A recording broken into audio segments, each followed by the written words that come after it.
उनकी 10 गारंटियाँ है, उसमें भी उन्होंने हम लोगों से वादा किया था कि वो 5 साल में 5 लाख नौकरियाँ देंगे। और उनके कुछ बड़े नेता जैसे श्रीमती प्रियंका वाड्रा जी, जब उनकी सोलन में रैली हुई थी तो उन्होंने उसमें भी हम लोगों से वादा किया था कि पहली कैबिनेट में हम आपको 1 लाख रोजगार देंगे। लेकिन आज कांग्रेस पार्टी को सत्ता में आकर लगभग 2 साल होने वाले हैं और जो उन्होंने हम लोगों से वादे किए थे वो एक भी पूरा होता हुआ नहीं दिख रहा। हम उनकी आपको बाइट भी सुनाना चाहते हैं जो प्रियंका गांधी जी ने सोलन की रैली में कहा था।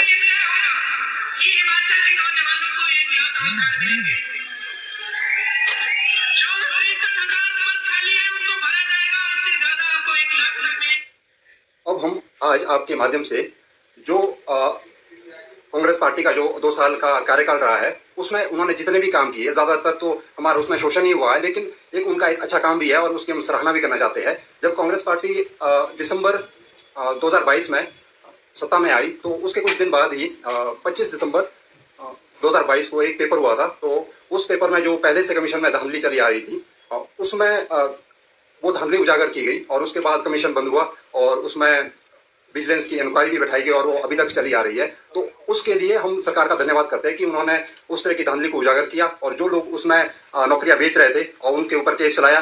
तो लेकिन उसके बाद जो उन्होंने हमारे साथ जो ठगी की है, जो हम लोगों का बेवकूफ़ बनाया है, तो उसके बाद जो सरकार ने क्या किया, एक कमेटी बनाई, श्री दीपक सानंद जी की अध्यक्षता में कमेटी बनाई। तो उन्होंने भी कुछ अपना समय लिया और उसके बाद जब उनकी रिकमेंडेशन आई तो उस रिकमेंडेशन पर जो 30 सितंबर 2023 को नया चयन आयोग बना और उस चयन आयोग को बन के भी आज लगभग 1 साल होने वाला है।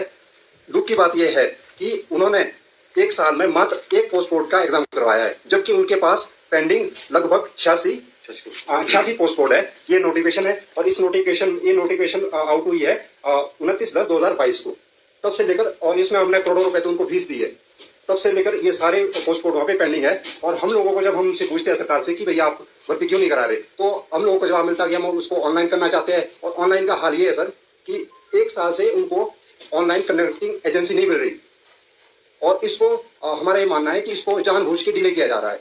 और दूसरा पॉइंट इसमें जो हम रखना चाहते हैं आपके सामने, सरकार ने शोषण करने के नए नए तरीके अपना लिए। अब एक नया तरीका क्या है, और इसमें मुझे लगता है सरकार को पेटेंट भी करवा लेना चाहिए। ये नया तरीका ये है, जब उनको लगता है कि युवाओं में आक्रोश है, युवा नाराज है, तो वो कैबिनेट से कुछ पोस्टें अप्रूव कर लेते हैं और उसके बाद जो उसकी रिक्रूटमेंट प्रोसेस है वो शुरू नहीं करते। अभी हमारे पास डेटा है, लगभग इनके 2 साल के कार्यकाल में लगभग 6500 से ऊपर की पोस्टें जो इन्होंने कैबिनेट से अप्रूव कर रखी है, लेकिन उसका जो रिक्रूटमेंट प्रोसेस है वो अभी तक शुरू नहीं किया। तो ये सिर्फ हम लोगों को बेवकूफ बनाया जा रहा है।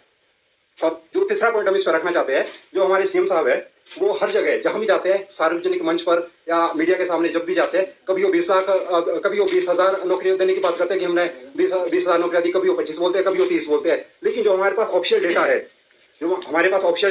एक तो हमारे पास ये रिपोर्ट है जो HPPSC ने राज्यपाल महोदय को जो सबमिट किया, उसमें उन्होंने बताया कि हमने 1 साल में 1460 नौकरियां दी है युवाओं को। और जो दूसरा उनका कमीशन है वो तो पहले से बंद है, HPRC पहले से बंद है, उन्होंने मात्र एक पेपर कराया है, उसका भी जो रिजल्ट है वो भी पेंडिंग है। और तीसरी बात, जो इनके ही कांग्रेस पार्टी के एक MLA है धर्मपुर मंडी के श्री चंद्रशेखर जी, उन्होंने अभी हाल ही में जब विधानसभा सेशन हुआ था तो उसमें उन्होंने क्वेश्चन पूछा था कि आप बताओ आपने क्लास 3rd और क्लास 4th में युवाओं को कितनी नौकरियां दी। तो उसमें जो सरकार का जवाब आता है, ये हमारे पास उसकी कॉपी है, तो इसमें जो सरकार का जवाब आता है कि हमने 885 नौकरियां दी है 1 साल में युवाओं को सिर्फ। और इसमें भी हमारा ये मानना है कि इसमें भी 3-4 पोस्ट कोड ऐसे हैं जिसके पेपर अभी होने हैं, पेपर भी नहीं हुए, लेकिन वहां पे बोल रहे हैं कि हमने नौकरियां दे दी। तो हम सीएम साहब से ये पूछना चाहते हैं, जो आप 30,000 का क्लेम करते हैं, वो भर्ती आपने किन लोगों को दी और कौन से कमीशन के माध्यम से दी आपने, और उसका क्या रिक्रूटमेंट प्रोसेस था। और इसके बाद जो हमारा चौथा पॉइंट है, वो जो इनके 2 साल का कार्यकाल का चौथा पॉइंट है, उसमें जो मैक्सिमम जो भर्तियां है वो आउटसोर्स पे कर रही है। जबकि जो इलेक्शन से पहले जो इन्होंने हम लोगों से वादे किए थे, जो इनके बड़े बड़े नेता है, उन्होंने हम लोगों से वादे किए थे कि हम सिर्फ पक्की नौकरियां देंगे। इन्होंने यहाँ तक बोला था कि अगर आपको पक्की नौकरियां चाहिए तो हम लोगों को वोट दो, अगर आपको आउटसोर्स में नौकरियां चाहिए तो दूसरी पार्टी को वोट दो। तो लेकिन आज हाल ये है, लगभग जो हमारे पास डेटा है उसमें इन्होंने अपने 2 साल के कार्यकाल में 10,000 नौकरियां आउटसोर्स कर दी है, जिसकी हम कड़ी निंदा करते हैं, क्योंकि हम लाइब्रेरी में बैठकर मेहनत कर रहे हैं और हमारी जो पक्की नौकरियां है वो आउटसोर्स वालों को दी जा रही है। बाकी आउटसोर्स में बाली जी बेहतर बताएंगे, क्योंकि आउटसोर्स के खिलाफ केस भी लड़ रहे हैं। बेरोजगार संघ अध्यक्ष बालकृष्ण, भारतीय संविधान के चौथे स्तंभ मीडिया और पत्रकार साथियों का स्वागत करता हूं।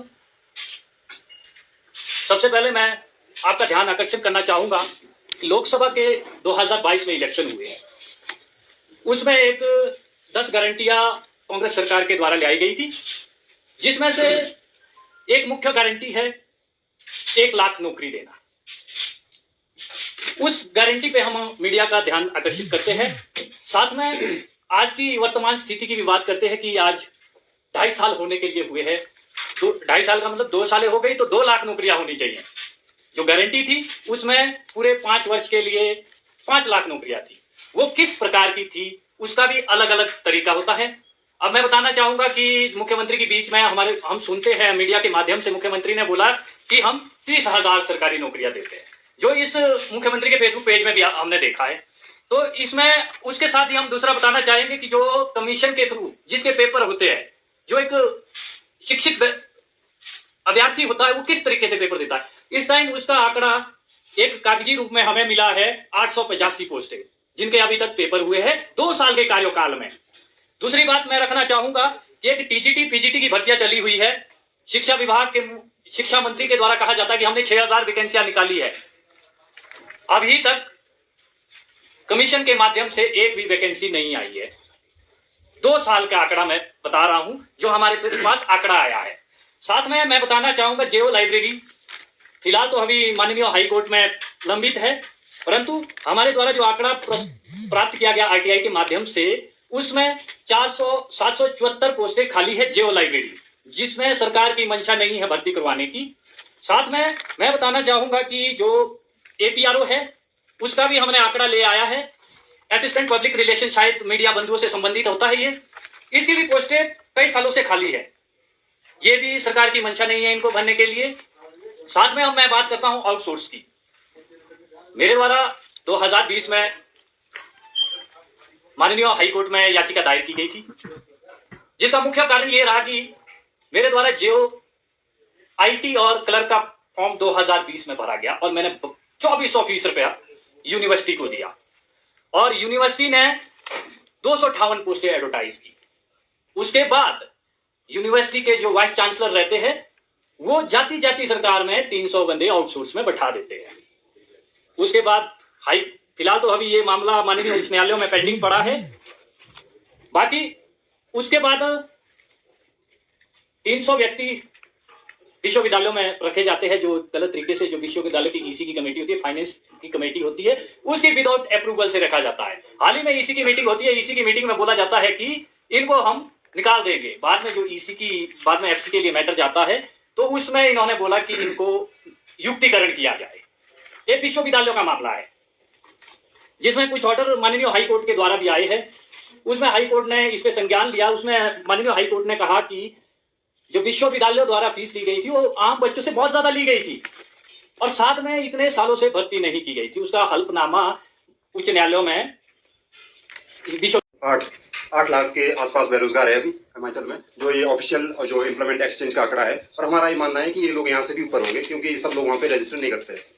अब इसके बाद हमारी कुछ डिमांड है जो हम आपके माध्यम से सरकार को बताना चाहते हैं। तो ये लगभग 8 डिमांड है जो हमने सरकार को लिखी है, तो हम इसको एक एक करके पढ़ेंगे। जो हमारी पहली डिमांड है वो है start proper functioning of HPRCA and conduct the exam which is entangled with HPRCA। तो हमारा पहला मानना ये है कि आप जो कमीशन है जो आपने राज्य चयन आयोग बनाया है हमीरपुर में, उसको प्रॉपर उसमें फंक्शनिंग में लाओ। और वहाँ पे जो हमने पहले भी बोला है कि जो 86 पोस्ट कोड है और उसमें लगभग 1150 के आसपास उसमें पोस्टें है, वो उनको आप पहले भरो, क्योंकि वो सारी कुछ तो उसमें 2021 की है, जैसे JOIT 965 जिसमें वो धांधली भी हुई थी और वो एग्जाम अभी तक नहीं हुआ और वो पोस्ट कोड उनके पास ही है, वो 2021 का है वो। तो आप वो पेपर करवाए पहले। और उसके बाद एक हमारा और भी एक ऑब्जेक्शन है, जो एक दीपक सानंद कमेटी बनी थी, तो इन्होंने जो रिकमेंडेशन दी है वो एक उन्होंने कहा है कि आप इसको ऑनलाइन एग्जाम कराओ, और जिसकी वजह से जो हमारे एग्जाम है वो डिले हो रहे हैं। कि सर उसमें हमारा ऑब्जेक्शन ये है जो ऑनलाइन एग्जाम है, क्योंकि यहाँ पे लगभग जो हमने आपको आंकड़ा दिया 8 लाख लोग बेरोजगार है। तो जब भी मास लेवल की भर्ती होगी तो उसमें हमारा जो मानना है उसमें लगभग 3-4 लाख लोग एग्जाम देंगे और वो फॉर्म भरेंगे। तो हमारा ये मानना है कि जो राज्य सरकार के पास इतना ऐसा इंफ्रास्ट्रक्चर नहीं है जो वो ऑनलाइन एग्जाम करा सके, तो इस वजह से और इसको डिले किया जा रहा है। और दूसरी बात जो मैंने पहले भी कही थी कि 1 साल से वो कंडक्टिंग जो ऑनलाइन कंडक्टिंग एजेंसी है उसको ढूंढ रहे हैं, उनको 1 साल से वो मिल ही नहीं रही। और उसमें फीस का भी है सर, क्योंकि अगर आप ऑनलाइन कराएंगे तो उसमें फीस बहुत ज्यादा होगी बच्चों की। और अभी हाल ही में मैं आपको एक एग्जांपल देता हूँ। एक पेपर हुआ था HP स्टेट कोऑपरेटिव क्लर्क का एग्जाम हुआ था शायद, तो उसमें जो हमारे कुछ मित्र थे तो उनको आउट ऑफ स्टेट जाना पड़ा था। कईयों को चंडीगढ़, मोहाली, अंबाला, इवन मेरा एक दोस्त था उसको उन्होंने दिल्ली भेजा था, वहां पे पेपर हो रहे थे। अब यहाँ पहले ही बेरोजगार लोग हैं, अब यहाँ से दिल्ली कहाँ जा सकते पेपर देने। तो हमारा ये इसमें ऑब्जेक्शन है। दीपक सानन कमेटी की जो रिकमेंडेशन है, आप इसको ऑफलाइन कराइए। ये सारे जैसे पहले भी होते थे उस तरह से आप ऑफलाइन एग्जाम कराइए। अब HPPSC भी तो कराता है ऑफलाइन एग्जाम, उसमें धंधा क्यों नहीं होती? और दूसरे स्टेट में भी तो करवाते हैं लोग, और UPSC भी तो करवाता है, SSC भी करवाता है ऑफलाइन एग्जाम। आप एग्जाम ऑफलाइन कराइए और इस तरह से इसको डिले मत करो। और हमारी जो दूसरी डिमांड है सरकार से वो है fill up the all post which is approved by cabinet. जितने भी कैबिनेट से अप्रूव्ड है, जो हमने आपको पहले आंकड़ा भी दिया 6500 के आसपास है, इवन इससे भी ऊपर होगी, वो आप प्रायोरिटी के साथ भरो। मैं आपको कुछ पोस्ट कोड बताना चाहता हूँ जो उन्होंने वहां से अप्रूव की है। जैसे नोटिफिकेशन है, ये 9 तहसीलदार है, 19 पोस्टें इन्होंने अप्रूव की है कैबिनेट से, और अभी तक इसका कोई अता पता नहीं है इसका ये कर क्या रहे। और दूसरा एक पटवारी है, उसकी नोटिफिकेशन है, उसमें 874 पोस्टें है, उसका भी कोई पता नहीं है ये। और उसमें 1200 पोस्टें पुलिस कांस्टेबल है, और इसमें JE की भी कुछ पोस्टें हैं, और इसमें फॉरेस्ट गार्ड की भी कुछ पोस्टें हैं। और हाल ही में इन्होंने 50 पोस्ट उसकी भी वहाँ पे अप्रूव की है, सचिवालय क्लर्क की। तो इस तरह की बहुत सारी है, TGT है इसमें, और PGT है, JBT है। तो इस तरह की जो पोस्टें हैं जो इन्होंने कैबिनेट से अप्रूव करी थी, लेकिन अभी तक इसको रिक्रूटमेंट प्रोसेस में नहीं लाया। तो हमारी सरकार से रिक्वेस्ट है कि आप इसको जल्दी से रिक्रूटमेंट प्रोसेस में लाए। जो हमारा तीसरा पॉइंट है वो है fill up the all vacant posts which is vacant in various government department। और जो ये आंकड़ा है सर, ये लगभग 60,000 के आसपास है। हमारी सरकार में अभी तक 60,000 के आसपास पद खाली पड़े हैं, आप इनको भी भरिए। और हमारी जो चौथी डिमांड हमारी ये है कि stop rejoining and extension of retirees. यहाँ पे अब जो हमको दिखा भी रहे बार बार, 8 लाख लोग बेरोजगार है, बावजूद उसके हमारी सरकार रिटायरी और जो इनको एक्सटेंशन दे रही है या इनको रीजॉइनिंग दे रही है। हम सरकार से पूछना चाहते हैं कि आपकी ऐसी क्या मजबूरी है जो आप रिटायरी को एक्सटेंशन दे रहे हैं, रीजॉइनिंग दे रहे हैं? क्या जो काम उन्होंने सीखा है, वो जो 8 लाख लोग बेरोजगार है, क्या वो नहीं सीख सकते? तो हमारी सरकार से रिक्वेस्ट है कि आप इस तरह के काम मत कीजिए, और जो 8 लाख लोग बेरोजगार है इनको ये नौकरी दी जाए। और हमारी जो 5वीं डिमांड है सर, वो ये है कि जो आउटसोर्स का है, स्टॉप आउटसोर्सिंग दी परमानेंट जॉब हिमाचल प्रदेश, जो अभी बाली जी ने भी बात की इस बारे में। आउटसोर्स का ध्यान आपका दोबारा आकर्षित करना चाहूंगा। आप देख सकते हैं इस पेज में एडवर्टाइज होती है दो पोस्टें, और सरकार द्वारा आउटसोर्स में बैठाए जाते हैं 6 लोग। आपके पास पोस्ट 2 है और बैठाने का काम 6 का है। क्या काम करते होंगे एक्स्ट्रा लोग? क्योंकि सरकार बोलती है आर्थिक स्थितियां कमजोर है, तो अगर आर्थिक स्थिति है 2 की जगह 6 कैसे हो रहे हैं? इस तरह एक ही बात नहीं है, कंप्यूटर प्रोग्रामर की नहीं है। ये जितनी भी भर्तियां है इसमें 2 गुना 3 गुना, कुछ तो 10 गुना एक्स्ट्रा हो गए। इस तरह भर्तियां चली आउटसोर्स। अब जो हमारा छठा पॉइंट है ये है सर, जो इन्होंने पहले यूनिवर्सिटी है उसमें जो पहले एडवर्टाइज की थी पोस्टें, जैसे पहले HPU में जो इन्होंने पहले भी बात की, 2020 में ये पोस्टें एडवर्टाइज हुई थी, लेकिन उसके बाद 2022 में इन्होंने उनको रीओपन किया और अभी तक ये पेंडिंग है। और एक नॉन यूनिवर्सिटी है उसमें भी जो वहाँ पोस्टें निकली थी वो अभी तक पेंडिंग पड़ी है। और एक SPU मंडी उसमें भी कुछ पोस्टें निकली थी, वो अभी तक पेंडिंग पड़ी है, तो आप इनको भी निकाले।